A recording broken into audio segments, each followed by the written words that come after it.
everyone. Thanks for joining us here at Entertainment Buzz. Remember to like, follow, share, and subscribe. I'm Michelle Lee, and today we are in the studio with Chris Perkins, otherwise known as KNness, 2LG, Mostly Favorite Productions. Appreciate y'all having me today. We are so glad to have you. So, is it true that you got your start the old school way, selling CDs out of the trunk of the car? Yeah, had a buddy named Brian. He used to always freestyle and, just always rapping and doing stuff like that. And basically, he was like, hey, man, you want to, start recording music with me? So I was like, yeah, but I'd have no idea how to rap. I had no clue, basically. So we basically started doing, remixes, basically, the songs that were hot then. Young Blood's Damn, Sierra Goodies, UTP, Know Your Clout, stuff like that. Just the stuff that we listen to, and we basically just rewrite the song in our own words. And we'd burn our CDs, put our 5-6 songs on the CD, and we'd head to Glasgow and basically sell CDs for $5 out the trunk. And every time we had CDs, we'd always sell out. So you got to have a start somewhere. Exactly. Right? And exactly. You actually were starting at a sophomore in high school? Yeah. It's actually my 8th grade year, but when we started recording, it was sophomore because he was 2 years older than me, basically. So, just kind of took me under his wing and, started doing it. And man, we'd go to the strip and we'd sell 50 CDs. If we had 50 burned, we'd sell 50, So I've always been a music head anyway, though. So it kind of just fell in my lap and I ran with it, basically. So definitely a passion when you were young. Yes, definitely. My mom, she always was playing jazz or Tony, or Mary J. Blige, and when you're a kid, you can't tell your mom to change the radio station. Yeah, so I would listen. Yeah, exactly. I would listen, and we'd ride to Louisville to visit family, and my aunt Dot, she always tells a little tale on me. She was riding with my mom one time, and I don't know, some song came on the radio, and I was like, "Turn it up, mama!" And she makes fun of me all the time on that, but I've always been a music head, always. Okay, so you've got more than 130 shows. Yeah. More than 150,000 views on YouTube. Yeah, and Facebook. Mm-hmm. So what's coming up next? Basically, man, I just signed with Mostly Paper Productions in April of this past year. I've been doing everything off my own pocket, just doing shows and signing up for this and signing up for that. But now that I've got a label, with actual business behind me, I'm just trying to basically spread my music. I got an album coming out called Everybody Hates KNness. It should be out before the end of the year. Basically shooting videos left and right. I just dropped 3 videos within the past month and a half. All platforms, most of them are on Spotify also. I'm just basically trying to spread, that's it, spread and get, spread more like peanut butter on the bread. I want to just cover more ground as I go, basically. So definitely makes sense. So like we talked about, you kind of started 8th grade, sophomore year in high school, but then you took a break.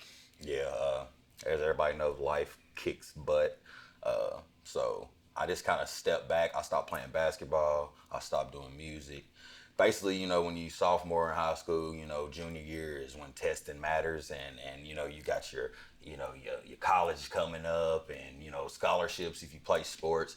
I just basically stepped back just to figure out what I wanted to do, and I did go to college, and it didn't really work out how I wanted it to, but I've always had a job. I've always been a worker, so just basically stepped back for a while from the music and just found myself and figured out what I wanted to do. But of course, when you're in the music, it calls you right back. So was there one thing that happened that said, no, you need to go back to this now, or just a bunch of Not necessarily one thing happened, but I met a friend, and he's from Hart County too. He had a studio in his house and stuff like that, and I've always been doing the rapping. Even if I wasn't doing music, I'd still post a freestyle video or something like that.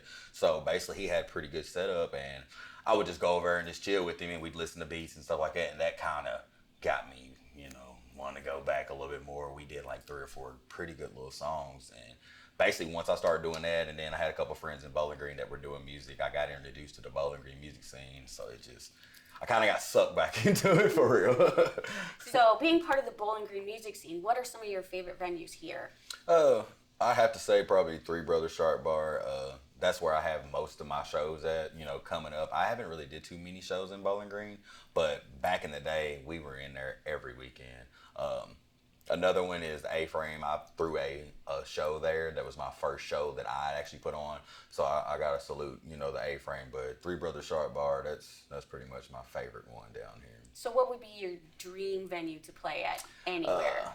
I have to say Hot 97 Summer Jam. You see like this time of year, you see all the festivals happening and you got Post Malone and, all of the artists that I want to touch that stage one day. That's probably my biggest, and 50,000 people screaming with their camera phones up. That's just a dream of mine for real. So in front of that audience, you're going to start with your favorite song of yours. Which would it be? I have to say They Don't Make Them Like Me, which was actually my first single, like song by myself. I usually try to perform that at every show. I hadn't really did it recently, but that is one that sticks with me. And then my other one, I wrote a song a couple years ago. My friend, he was in jail, and one of our buddies, he hit me up and he was like, "Man, I want you to do a song just basically telling us, telling about our us." Story. And it's called Hart County Poop Emoji. That's always gonna be one that I have to touch, just because I put my heart into it, and my boy came home. I waited for him to get home, and then we shot the video, and it is my biggest video that I have shot. I'm right at like 30,000 views, YouTube and Facebook together, so that's probably the one though, for real. So do you want to give all our viewers where they can find the video, all of your social media? YouTube, my channel is KNness. I'm also on channel 517. I'm on GYS Entertainment's page. You can find me on Facebook, Chris Perkins. My artist page is Chris KNness Perkins. Instagram is KNness270. And you can also follow me on Twitter, which I don't really use Twitter like that, but it's KY's Finest. So hashtag KNness on anything, Google, whatever, I'll pop up. So you get that one chance to meet an artist that kind of inspired you. Who do you want to meet? I've already met my favorite artist, who is Starlito. He's from Nashville. A lot of people know Starlito, but the person I haven't met that I want to is Gucci Mane. Gucci got me through some times, and I'm all about energy, and that's what he brings. You know what I'm saying? Yeah. So I do want to meet a WAP one day. So yeah. What up, Gucci? Well, it's been great having you in studio today, Chris. We thank you and thank our viewers for tuning in. Remember, like, share, subscribe, and hit that notification bell. I'm Michelle Lee, and we're out.